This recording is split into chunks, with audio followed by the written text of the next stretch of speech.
Listening Practice Test. Please turn to Section 1 of Listening Practice Test. Section 1. Listen to the conversation between a Japanese student and a housing officer and complete the form.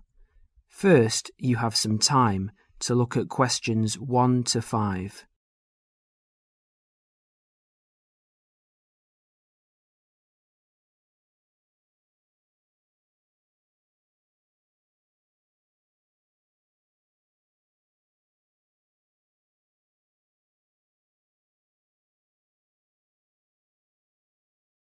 You will see that there is an example which has been done for you.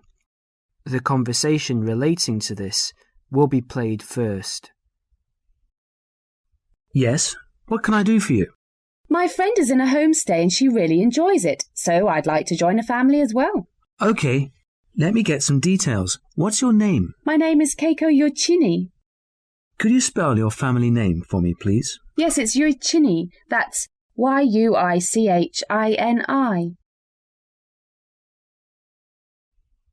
The student's family name is Yuichini, so that has been written on the form. Now we shall begin. You should answer the questions as you listen, because you will not hear the recording a second time. Now listen carefully and answer questions 1 to 5. Yes, what can I do for you? My friend is in a homestay and she really enjoys it, so I'd like to join a family as well. Okay, let me get some details. What's your name? My name is Keiko Yoichini. Could you spell your family name for me, please? Yes, it's Yoichini. That's Yuichini. And your first name? It's Keiko. Keiko. That's Keiko Yuichini. Okay. And you're female. And your nationality? I'm Japanese. Right. And could I see your passport, please? Here it is. Okay, your passport number is JO6337. And you are how old? I'm 28 years old. Now you're living in one of the colleges. Which one? Willow College, Rome 21C. Right, 21C, Willow College. And how long are you planning to stay with homestay? About 4 months, longer if I like it. And what course are you enrolled in? Well, I've enrolled for 20 weeks in the Advanced English Studies because I need help with my writing, and I'm nearly at the end of my first 5-week course. Right, so you've completed 5 weeks and you have enrolled for another 15 weeks. That's about 4 months altogether. That's right, about 4 months. Before they continue their conversation, look at questions 6 to 10.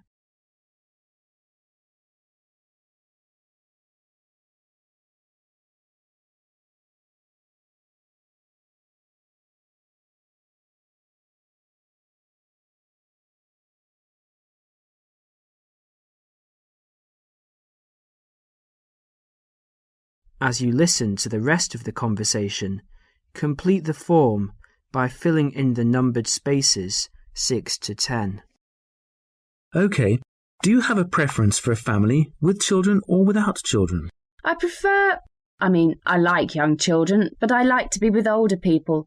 You know, I like someone of my own age. Okay. And do you smoke or drink? No and no. Would you mind being with a family of smokers? Yes, I would.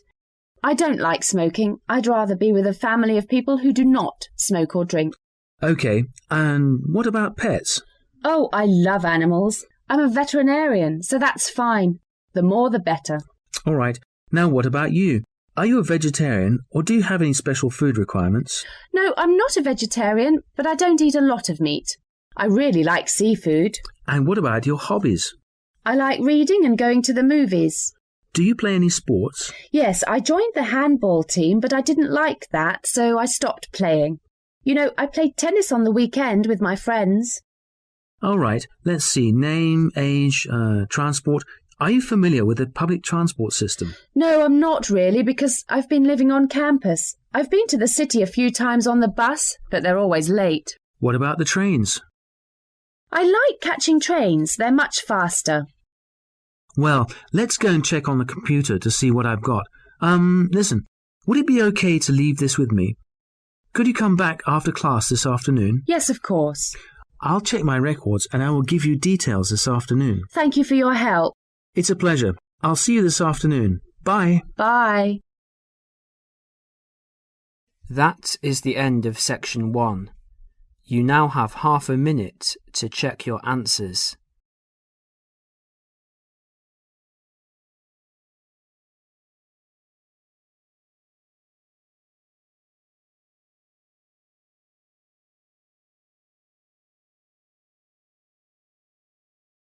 Section 2.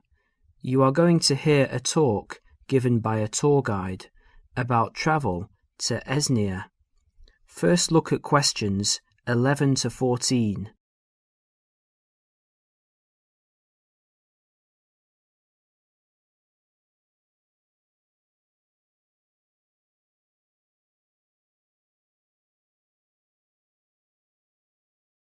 As you listen to the first part of the talk, answer questions 11 to 14.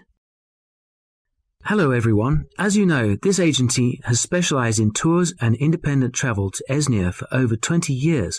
It's a magnificent place to visit, but it's not always as easy or as comfortable as it might be. So this tour is designed to help you handle the bureaucratic hassles and give you time and energy to enjoy the beauty of this breathtaking country. The first hassle is visas. Nowadays, Esnian visas are needed by almost all nationalities. The normal visa lasts for just 90 days, but a renewal is possible. It is worth leaving yourself plenty of time when applying, or I suggest, from experience, 2 months. That should do it.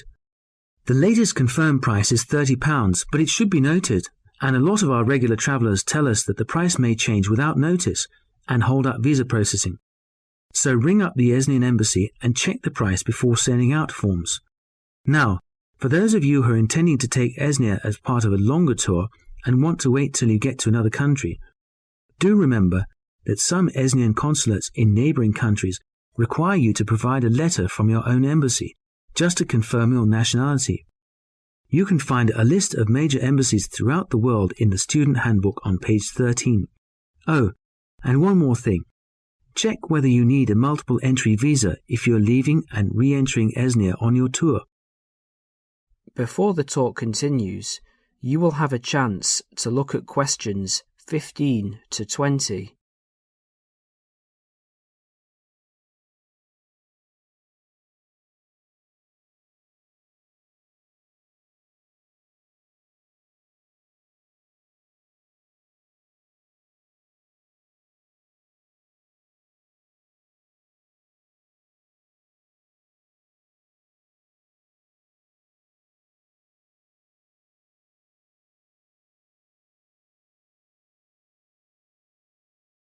As you listen, complete the summary and answer questions 15 to 20. Now, some miscellaneous general advice. Firstly, if you're rich enough to bring in over $1,000 in cash or traveller's checks to Esnia, you need to fill in the currency form. Don't forget this. You could get into trouble if you do. You must declare all of your items and more expensive items, such as video cameras, on a tourist export form, which you can arrange to carry in advance. Regarding health regulations, although Esnia is becoming a generally healthier country with every passing year, neighbouring countries remain cautious with regards to health standards there, and therefore it is worthwhile carrying a health certificate. The one you need is the BM276. Now all of you here are students, and there will be plenty of concessions for young people travelling in Esnia. The Esnian Transport Authority, for example, issues a special youth fare card which you can get in any railway station. Just show your international student card. Information about getting this is in the handbook, and give 2 passport photos. And by the way, because there is so much bureaucracy in Esnia, we advise you to take at least 12 passport photos with you. They're not always easy to get done there. Finally, a bit more about currency. Pounds won't get you very far in Esnia these days, so they're no good. We advise people to carry either yen or Australian dollars. US dollars are starting to cause difficulties because of political disputes. Another surprise is that credit cards are virtually useless because of fraud scandals. Do carry traveller's checks, but we advise medium denominations. Large denominations increase the likelihood of theft, and small ones increase commission charges. Now, as I mentioned earlier, this student handbook has a wealth of information. That is the end of section 2. You will now have half a minute to check your answers.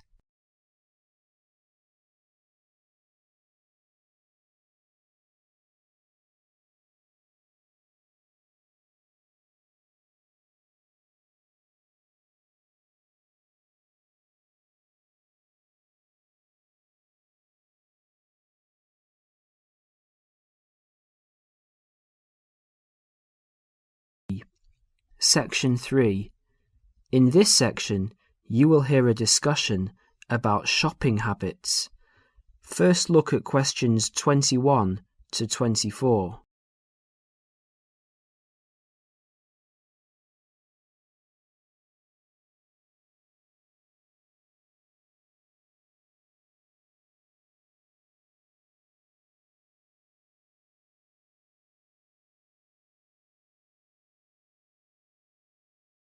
As you listen to the first part of the discussion, answer questions 21 to 24.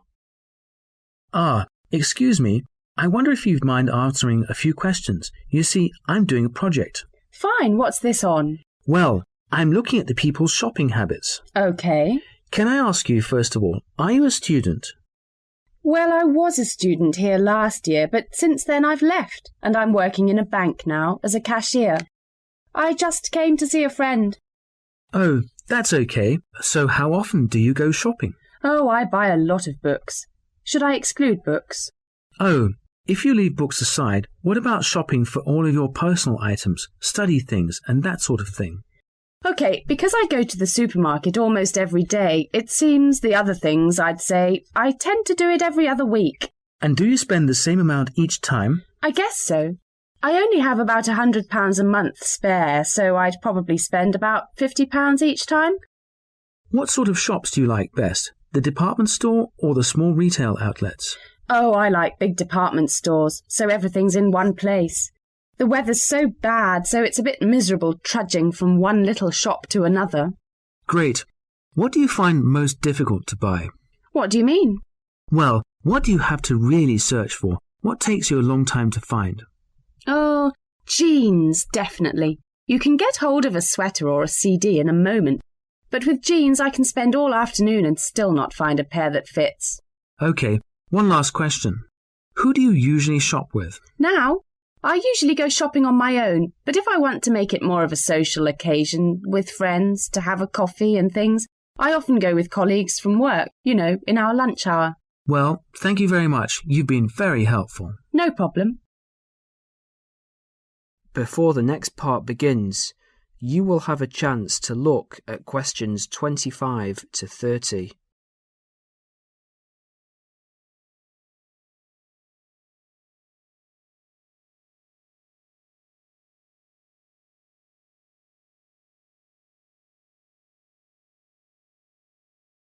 As you listen, answer questions 25 to 30. Hello, Dale. How did you get on with your shopping inquiries? Well, I got 50 people to answer questions and the results were quite interesting. OK, let's have a look. Well, those were handouts and here you can see that the majority of people I interviewed said they went shopping once a week. Most often, that was the weekend. Right. For those people who spend enormous amounts of money, if you see this chart, you can see that half the people spend £45 a month, and while 15% of people spend more than that, an average of £75, the rest spend relatively small amounts. Even the regular shoppers spend no more than £20 a month. Window shoppers? Yes, I asked them what kinds of shops they prefer, and the response was unanimous. Everyone went for department stores. I think that's what young people today want. That's understandable, and that's a useful statistic, I think. I also talked to them about the things they found most difficult to buy. I thought the answer was going to be something like books or study materials, but it's always clothes. They have problems with things related to hobbies. As far as sportswear is concerned, they complain about the lack of shops that sell it. Not many have trouble buying sweaters and things like that. but shoes and trousers were really problematic. Was that, again, because there just isn't enough variety? Yes, they say everywhere they just come across the same styles, so they just give up after a while. I know what they mean. Lastly, I asked them whom they want to shop with. That is the end of section 3. You will now have half a minute to check your answers.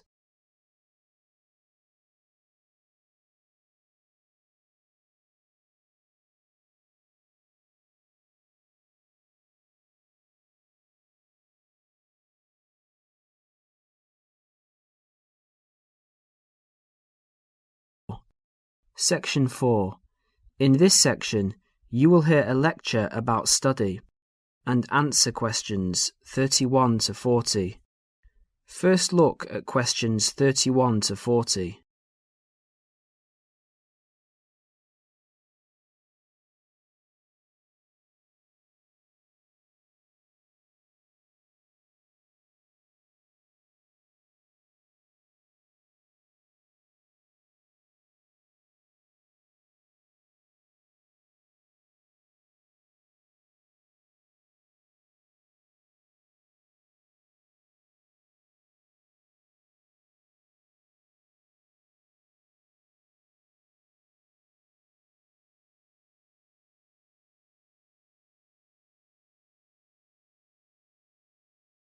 As you listen to the lecture, answer questions 31 to 40.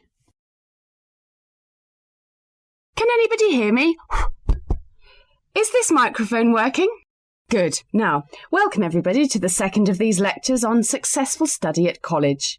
Yesterday we looked at housekeeping issues, where to find information, how to use the library computer system and so on. Today we're going to cover an issue that will be vitally important to you all throughout your time here at college, and that is time management. Hundreds of books have been written about time management, and those of you who are interested in doing some extra reading on the subject are very welcome to see me after the lecture, as I have a book list here and some other useful materials. Now, time management.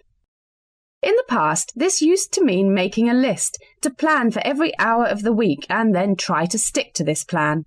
These days, however, the whole idea of managing time has changed. In fact, if you think about it, you'll find that it's impossible to manage time. It just goes. So what you really need to manage is yourself. To manage yourself effectively, you need to have a clear idea both of what you want to achieve and how to achieve it. In other words, you need to set goals, and you need to move towards achieving these goals in an efficient and systematic way. Most coursework at the college is set by mid-semester, and at the end of the semester usually involves 2 written assignments of between 1,500 and 3,000 words in length. If you look around you at college, you will see that during the first weeks of the term, everyone looks cheerful and focused, followed by a change around week 6, assignment time, when people start to look a bit stressed. The library reports that an increasing number of students become angry when books are not available. So what's happened? Has everybody become suddenly irritable and angry for no reason? Not quite. The reason is that people have not managed their resources well. They have not set priorities for reaching their goals and, as a result, some of them realise they are going to do badly with their assignments.